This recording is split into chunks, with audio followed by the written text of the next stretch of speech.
नमस्कार शेतकरी बांधवांनो, राज्यातील शेतकरी सध्या दोनच गोष्टींची प्रतीक्षा करत आहेत. एक म्हणजे पाऊस आणि दुसरा म्हणजे नमो शेतकरी योजनेचा हप्ता. पाऊस कुठेतरी येतोय, दिलासा देतोय, परंतु नमो शेतकरीचा मात्र काहीच दिलासा मिळालेला नाही. एक तारीख गेली की पुढची तारीख आली, पुढची तारीख गेली की आता 22 तारीख आली. आज 17 तारखेपर्यंत या योजनेचा निधी वितरणाचा GR आला, तर 22 तारखेपर्यंत हप्त्याचं वितरण होईल अशा प्रकारची सर्वांना आश लागलेली होती. राज्य शासनाकडे या योजनेचे 2च हप्ते वितरित करणं बाकी आहेत आणि हे काही जे झालेलं पावसाळी अधिवेशन आहे हे पूर्णपणे प्रत्येक आमदारांच्या माध्यमातून, प्रत्येक मंत्री महोदयाच्या माध्यमातून नमो शेतकरीची वाहवा करूनच काढलेलं आहे.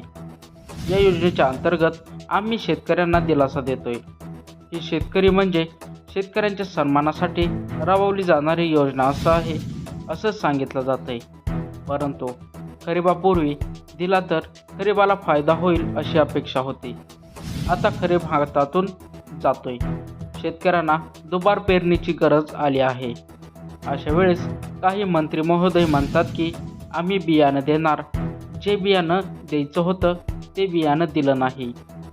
आता कमीत कमी हप्ता दिला तर शेतकरी यांच्यातून बियाणे काही खरेदी करू शकतील. कमीत कमी त्यांचा काही ना काहीतरी शेतकऱ्यांना कुठं ना कुठंतरी आधार होईल.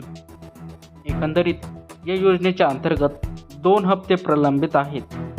या 2 हप्त्यांच्या ऐवजी कमीत कमी 1 हप्ता दिला तरी शेतकऱ्यांना या अडीअडचणीच्या वेळी मदत होऊ शकते. परंतु सध्या तरी अशा प्रकारची कुठलीच मानसिकता सरकारची दिसून येत आहे. मित्रांनो, 22 जुलै हा दिवस चांगला आहे. राज्याच्या मुख्यमंत्र्यांचा वाढदिवस आहे आणि स्वर्गीय अजितदादा पवार यांची जयंती. या दिवसाचं औचित्य साधून याच दिवशी कुठेतरी शेतकऱ्यांना दिलासा द्यावा अशा प्रकारची मागणी मोठ्या प्रमाणात होत आहे. राज्याचा शेतकरी दिवस होता 1 जुलै. या दिवशी या शेतकऱ्यांनी अशी प्रतीक्षा केली, परंतु तो दिवसही गेला आणि आता 22 जुलै असाच जाईल अशा प्रकारच्या कुठेतरी शक्यता दिसून येत आहेत.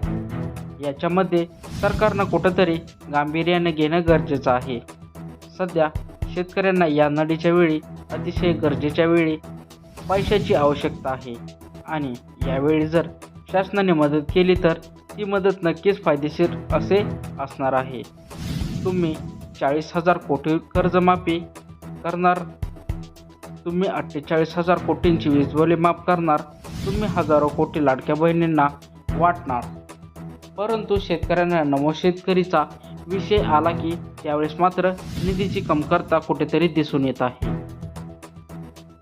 हा कुठेतरी शासनानं जे काही सबब सांगितले जाते ती बाजूला ठेवावी आणि या पडत्या काळामध्ये शेतकऱ्यांच्या गरजेच्या वेळी नमो शेतकरीचा कमीत कमी 1 किंवा उर्वरित असलेले प्रलंबित असलेले 2 हप्ते वितरित करावे हीच या ठिकाणी मागणी आहे.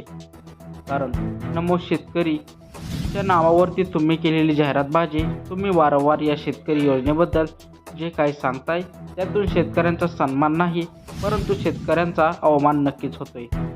ज्यामुळे शेतकऱ्यांचा अवमान न करता या योजनेच्या अंतर्गत प्रलंबित असलेले हप्ते वितरित करण्यात यावी हीच एक ठिकाणी मागणी आहे. तर मित्रांनो, तुम्ही हा व्हिडिओ कोणत्या जिल्ह्यातून बघत आहात ते कमेंटद्वारे नक्की सांगा. म्हणजे तुमच्या जिल्ह्याची जास्तीत जास्त कमेंट आल्या तर तुम्हाला हा हप्तासुद्धा वाटप होण्यास सुरुवात होईल. आता प्रत्येक शेतकऱ्याच्या माध्यमातून, प्रत्येक शेतकरी पुत्राच्या माध्यमातून आपल्याला परीने यांच्या विरोधात आवाज उठवणं गरजेचं आहे.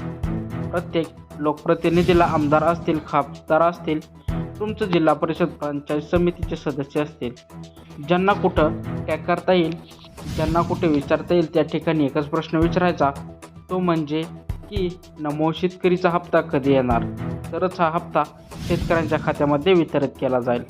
अन्यथा या कर्जमाफी, वीज बिल, लाडकी बहीण योजना, इतर योजनांच्या प्रवाहामध्ये हा नमो शेतकरी कुठे वाहून जाईल हे कुणाला समजणार नाही.